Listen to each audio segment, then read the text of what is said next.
quelques exemples, quelques références internationales. On a noté sur une fiche la synthèse un petit peu de cette première table ronde, alors qui est extrêmement intéressante. Moi, ce qui m'a frappé, c'est que on est là, vous êtes dans quand même une zone, hein, si j'ai bien compris. C'est un peu un trou. Hein, vous êtes un peu donc avec des vieux, bon, socialement, ça a l'air d'être quand même un peu compliqué. Voilà. Mais bon. Les problèmes de cueillette de murs, de fêtes de Noël. Bref, Simone acquiescerait. Mais alors, bon, tout simplement, hein, l'énergie qui est la vôtre, qui est celle d'ailleurs de femmes que j'ai remarqué, c'est formidable. Elle doit venir de la besace, de votre besace, de chacun. Et ça, c'est quelque chose de tout à fait remarquable, c'est que c'est une démarche qui est ascendante, qui monte du terrain. Mais le rôle des administrations, c'est effectivement de donner des formations, d'accompagner. Parce que si on vous laisse seul, ça peut ne pas fonctionner. Alors, on reviendra sur ces points. Quelques références. Alors, bon, là, voilà, vous voyez que l'analphabétisme ça va mieux. Alors, pardon, ouais. Alors, je vais laisser la parole à Linda Lindell, puis Merci. je vais cliquer. Merci Thierry. Non, parce qu'il ne faut pas non plus aller plus vite que la musique. Hein. Alors, nous avons ramené donc un échantillon trié sur le volet d'exemples de partenariat et d'adaptabilité sociale qu'ont subi ou vécu hein, tout simplement les bibliothèques recensées dans le monde. Donc, le premier cliché, Thierry. Merci. Le premier cliché nous vient du Michigan, d'une bibliothèque qui s'est métamorphosée petit à petit en maison de retraite afin de s'adapter à la population vieillissante en masse et la retenir H24 dans leurs murs. Hein.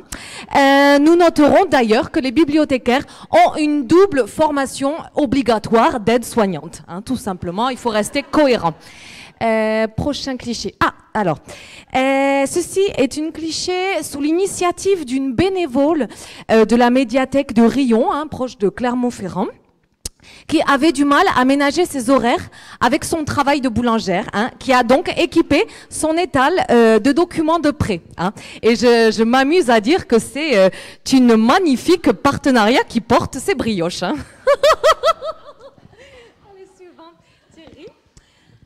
Ah oui, donc ça c'est une bibliothèque en Australie, très intéressant, qui propose des ateliers de dynamisation corporelle grâce aux livres. Alors nous voyons exactement l'exercice de je prends le document et je retire le document. Hein, voilà. Et n'empêche, ça a fait un buzz. Hein. Il y a vraiment la tranche d'âge des 20-40 ans qui ont repeuplé les bibliothèques grâce à ces activités physiques. Très franchement, c'est une très très bonne idée à utiliser. Donc la prochaine cliché, ah oui, alors ça c'est une expérience d'une ONG hein, qui a souhaité expérimenter donc un partenariat public-privé avec une usine de cacahuètes au Burkina Faso. Hein, Faso. Excusez-moi. Bon. Alors, le problème de l'accessibilité a été complètement réglé dans une commune proche de Amsterdam où ils ont complètement détourné un hein, pour arriver directement au rayon bande dessinée, hein, vous voyez. Donc ça, c'est quand même... Et avec peu de moyens, on peut y arriver, franchement. Voilà. Très, très franchement. Alors ça, c'est vraiment la bibliothèque de futur. Quelque chose qui peut vous intéresser. Voilà, la bibliothèque Drive hein, en Allemagne. Donc voilà, hein, sous les étages des centres commerciaux. Voilà, parce que maintenant, nous pouvons aller faire nos courses et nous culturer en même temps. C'est pas merveilleux.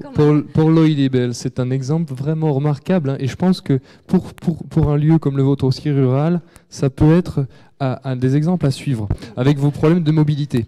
Je vous laisse prendre la parole. Oui, si voilà, bon, après, d'autres exemples hein, très rapidement. Là, vous avez une bibliothèque qui a su attirer la jeunesse en organisant des soirées débats et de discussions littéraires nocturnes.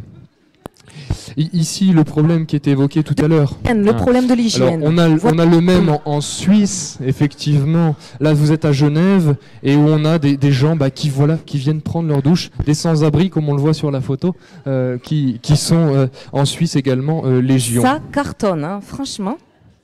Alors là, un exemple un peu discutable. Je crois qu'on est au Brésil. Oui, c'est au Brésil. Alors bon, on a installé, la photo est assez mauvaise, mais une bibliothèque soutenue par Loïc Dibel sur un mur sur une projection de cinéma, ce qui a eu présente l'intérêt que les gens peuvent lire pendant les pauses et la publicité, mais masque un peu l'image. Donc il y a eu des mécontents sur ce projet-là.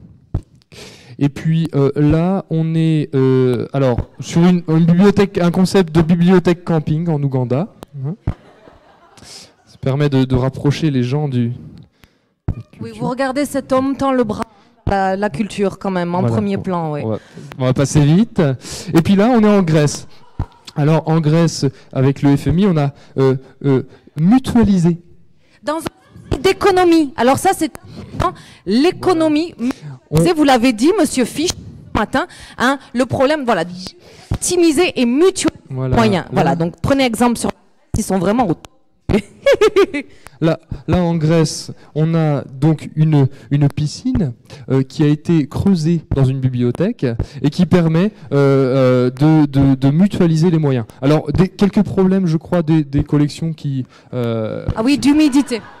Bon, vous avez compris, je crois, l'important n'est pas la collection, c'est l'humain.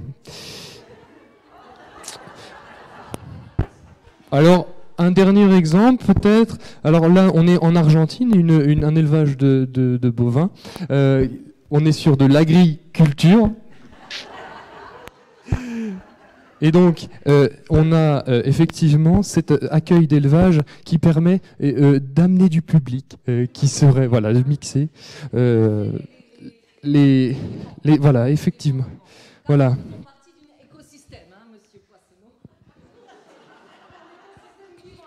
Tout à fait. Bien. Voilà, on va peut-être très rapidement, on reviendra sur les éléments de synthèse en fin de journée, et en espérant que ça ait permis de vous faire progresser ces exemples. Voilà, merci. Bon appétit.